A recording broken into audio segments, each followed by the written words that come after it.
Hi folks, this is mudguards round 2. It's probably the last really big job fabrication wise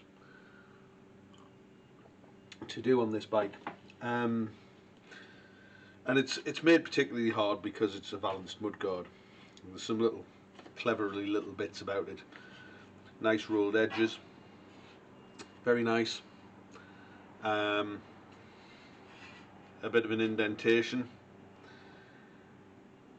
We've got at this end there is a little bridge that goes in for the front mudguard supports, and part of that incorporated are these number plate mountings, and the number plate mountings are riveted in. So that's going to be a challenge. The other thing that's interesting is, just looking on the inside, I don't know if you can see this, there's a darker patch, so there's obviously been some sort of support part in there that's been riveted into place. You've got the two mounting holes for the front forks, and then there is a support part. Now I haven't found that yet, so I'm going to go and have a look for it in a minute, see what I can turn up, but we might not need it, or we might not need something as big, because the mudguard that we have as a base for making one of these is a lot thicker material, a lot thicker. I mean, just to give you an idea, I'm just going to measure this. This is 0.7 thick. This mudguard is 1.2 thick, so it's almost half as thick again. Now, I mean, that's great because it's really rigid, and I think it'll help with the balance and so on. So I'm going to try and do, oh yeah, the other thing is, as well as the valance, you have this, the splash guard that sits at the bottom of the mudguard. Now, I've just sort of had to work out how that goes, and what it does is, this sits inside of here, side of this flash guard. It's riveted together, it gives this nice shape, and then this is the front mudguard stay, and the front part of this support piece is the part that secures the front mudguard stay up. It just sort of fits in like that, a couple of bolts through, job done. So this seems okay. I can't see any holes in it, so this is going to get reused. I don't see a point in making another one of these. This is going to get reused, so we're going to salvage those. I'm going to try and salvage the mudguard mounts, the number plate mounts for the mudguard, and I'm going to try and salvage this front brace, so at least they all go into it. Just will save me making one. And the other thing I'm going to have to do is try and get one of these valances off to use as a template. Now, these things are difficult to fit, and they're especially difficult when they've got a rolled edge, and even more difficult when at the front of them, as you'd expect, the rolled edge continues up nicely to the front of the guard. Fortunately, because of the back having the splash guard, this is just a cut edge, so the way we're going to do this is we're going to leave a little bit of green, a little bit of spare on the bottom here. We're probably going to leave a little bit of spare on the bottom of the mudguard as well, and that means that once the new mudguard's balanced up, we can trim it off and rivet on the splash guard. So, fingers crossed, it's as straightforward as that. And by straightforward, I do mean it isn't going to be straightforward. So I'm just going to turn the sound off and film this, because I really am going to have to think about what I'm doing.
Hi folks. Well, as you've seen, a bit of progress has been made with the mudguard. Got some valances on it, and it's come out straight, which is always helpful. It's by no means finished, and it still wants a little bit of fettling. I'm not sure I would do it exactly the same way again. I think I wouldn't put the indents for the fork legs in until after I put the valances on. I think that potentially caused me some problems that I had to work around, which involved a big hammer in the former. But we have ended up with something that will do the job. I now have the bridge piece to put in at the front.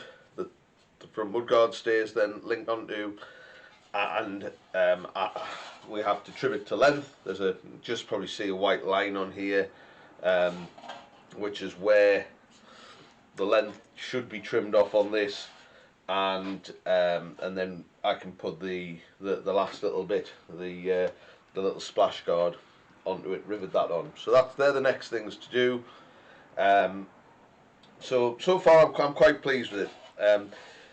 The fit isn't as perfect around the inside of the guard between the valance and the top of the guard as I would have liked. So what I intend to do with that is I intend to just, I mean it's not bad, but it's not perfect. So what I would like to do is I think I'm going to wipe some solder into that just to fill that gap in a little bit before paint. But that'll be the last job I do prior to sort of sanding and painting and things like that. So yeah, all in all, I think it's going to be fine. I think it'll look great on the bike, and once it's painted, it'll look perfect. Only you and I will know that there's a little bit of heartache being involved in making it, but that's the next stage.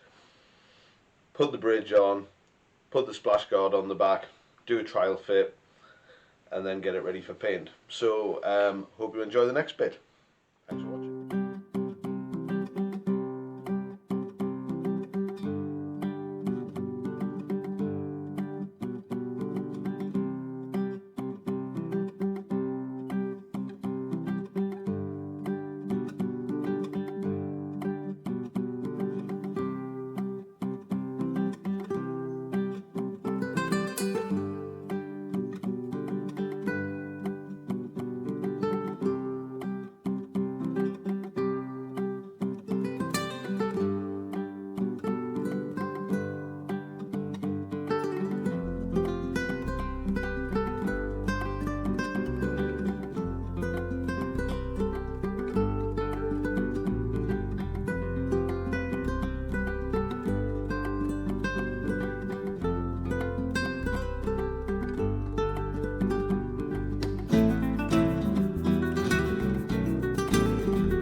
Well, it's been a battle, I think. It's certainly taken a lot more work than I thought it was going to, but it's turned out all right.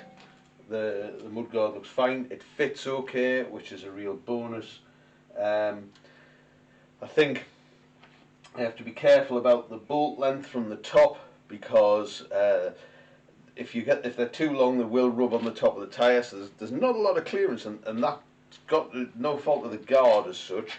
It's got to be down to the wheel diameter and the forks. So they've always been like that. But it's just something to bear in mind when putting it together.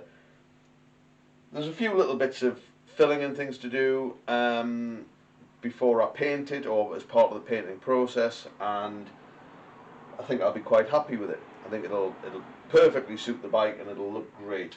So I'm really quite happy with it, but it has taken longer and been more work than I'd hoped it would have been. I think the filling I would probably do in lead, just because it's a bit more traditional, and like I said, then it's just a case of sticking some paint on. So we'll see it when it's painted, but in the meantime, I think that's enough advanced metal bashing for a while. Thank you for watching.